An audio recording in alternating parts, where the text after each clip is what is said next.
teman semua, apa kabar? Pastinya saya harap kalian semua baik ya. Nah, kali ini Feby akan ngajakin teman-teman semua untuk belajar kembali tentang pendekatan saintifik. Ada yang tahu apa itu pendekatan saintifik? Baiklah, kita akan mempelajarinya. Baiklah teman-teman, apa itu pendekatan saintifik? Pendekatan saintifik ini bertujuan untuk memberikan suatu pemahaman kepada peserta didiknya di dalam mengenali dan memahami berbagai materi menggunakan pendekatan ilmiah. Bahwasanya informasi bisa berasal dari mana saja, kapan saja, dan tidak bergantung kepada informasi searah dari guru saja. Nah, oleh sebab itu, kondisi pembelajaran yang diharapkan dapat tercipta di arah untuk mendorong peserta didik di dalam mencari tahu dari berbagai sumber dengan cara observasi dan bukan hanya dengan diberitahu. Maka dari itu pembelajaran dengan pendekatan saintifik ini memiliki karakteristik sebagai berikut. Yang pertama ada berpusat kepada peserta didik. Yang kedua melibatkan keterampilan proses sains dan mengkonstruksikan konsep atau prinsip. Yang ketiga adalah melibatkan proses-proses kognitif yang berpotensial dalam merangsang perkembangan intelektual, khususnya keterampilan berpikir tingkat tinggi peserta didik. Dan yang terakhir dapat mengembangkan karakteristik peserta didik. Nah, pastinya teman-teman tahu di balik setiap pendekatan maupun yang lainnya pasti memiliki suatu tujuan.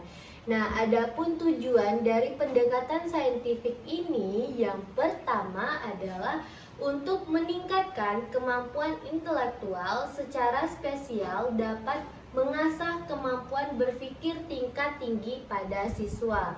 Yang kedua ada membentuk kemampuan menyelesaikan masalah secara sistematik pada diri siswa. Yang ketiga, untuk menciptakan keadaan di mana siswa merasa bahwa belajar adalah sebuah kebutuhan. Yang keempat, diperolehnya hasil belajar pada level yang tinggi. Yang kelima, untuk melatih siswa dapat mengkomunikasikan pemikiran khususnya dalam menulis secara ilmiah. Dan yang terakhir, untuk mengembangkan dan meningkatkan karakteristik siswa. Nah, teman-teman, di dalam pendekatan saintifik ini mempunyai prinsip juga loh. Mau tahu? Yang pertama ada pembelajaran berpusat pada siswa. Yang kedua, pembelajaran membentuk students self-concept. Nah, yang ketiga, pembelajaran terhindar dari verbalisme. Yang keempat, pembelajaran memberikan kesempatan pada siswa untuk mengasimilasi dan mengakomodasi konsep, hukum, dan prinsip. Nah, yang selanjutnya pembelajaran mendorong terjadinya peningkatan kemampuan berpikir pada siswa. Selanjutnya, pembelajaran meningkatkan motivasi belajar siswa dan motivasi mengajar guru. Selanjutnya, memberikan kesempatan kepada siswa untuk melatih kemampuan di dalam berkomunikasi. Dan yang terakhir, adanya proses validasi terhadap konsep, hukum, dan prinsip yang dikonstruksi siswa dalam struktur kognitifnya. Nah, dan selain dari prinsip, tujuan, di sini juga ada langkah-langkah dari pendekatan saintifik. Yang pertama ada mengamati atau observasi. Yang kedua ada menanyakan. Yang ketiga ketiga ada mencoba. Yang keempat ada mengelola data atau informasi dilanjutkan dengan menganalisis atau menalar. Yang kelima ada menyimpulkan, menyajikan data atau informasi. Dan yang terakhir ada menciptakan dan membentuk jaringan. Nah, jadi teman-teman, di setiap segala sesuatu pasti mempunyai suatu kelebihan dan kekurangan. Dari pendekatan saintifik ini terdapat beberapa kelebihan. Saya akan menyebutkan beberapa saja. Yang pertama ada membantu siswa untuk memperbaiki dan meningkatkan keterampilan dan proses kognitif. Yang kedua, pengetahuan yang diperoleh melalui model ini sangat pribadi dan ampuh karena menguatkan pengertian, ingatan, dan transfer. Yang ketiga ada menimbulkan rasa senang pada siswa karena tumbuhnya rasa menyelidiki dan berhasil.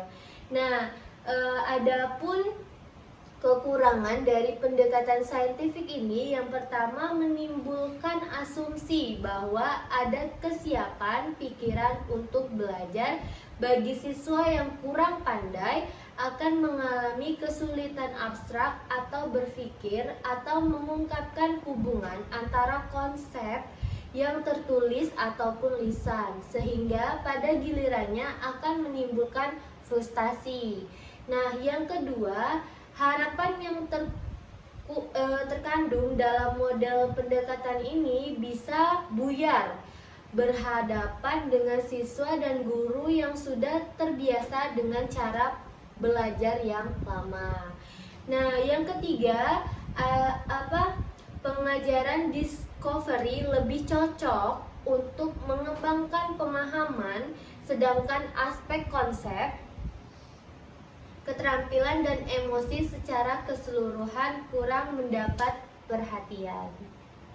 Baiklah teman-teman semua, mungkin pembelajaran kita pada hari ini cukup sampai di sini.